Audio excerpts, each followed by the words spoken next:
ଆରେ ଛତା ନେବି ନା? ନେଇଛି, ତମେ ନେଇଛ? ହଁ ମୁଁ ନେଇଛି, ବର୍ଷା ଆସୁଛି ବା। ଭାଇ କ'ଣ ହେଲା? ବର୍ଷା ଦିନେ ସାଙ୍ଗରେ ଛତା ଦରକାର, ହଁ ଦରକାର। ଗରମ ଦିନେ ସାଙ୍ଗରେ ପାଣି ବୋତଲ ଦରକାର, ହଁ ଶୀତ ଦିନେ ସ୍ୱିଟର ହଉ ମଫଲର ଟିଏ ଦରକାର, ଆରେ ଇଏ ସବୁ ଜଗି ଏମିତି ବିଷ। ପରିବାରରେ ସେଇଭଳି ସାଙ୍ଗରେ ଭାଇଟିଏ ଦରକାର। ଏକଦମ ଠିକ। ଆଉ ପୁଣି ଭାଇ ଭାଇ ଭିତରେ ଝଗଡ଼ା ଲାଗି ଭାଇ ଭାଇକୁ ଭିନ୍ନ କାହିଁ କରିଦିଏ? ଆରେ ବାବୁ, ଏ ହେଉଛି ସ୍ୱାର୍ଥୀ ମଣିଷ।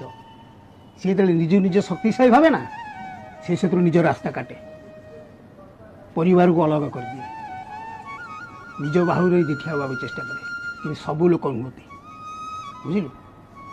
କିନ୍ତୁ ଭାଇ ଦିନେ ନା ଦିନେ ତ ତାର ସାହାରା ଲାଗିବ। ନିଶ୍ଚିତ, ବିନା ସାହାରାରେ ସେ ବଞ୍ଚିପାରିବନି। ସେତେବେଳେ ସେ ପଛକୁ ଫେରିବ, ନିଶ୍ଚିତ ଫେରିବ। ସେତେବେଳେ ହୁଏତ ସେ ପରିବାର ବି ଛିନ୍ନ ବିଚ୍ଛନ୍ନ ହେଇଯାଇଥିବ। ହେଇଯାଇଥିବ। ସତରେ ଆମେ ସ୍ୱାର୍ଥୀ ମଣିଷ।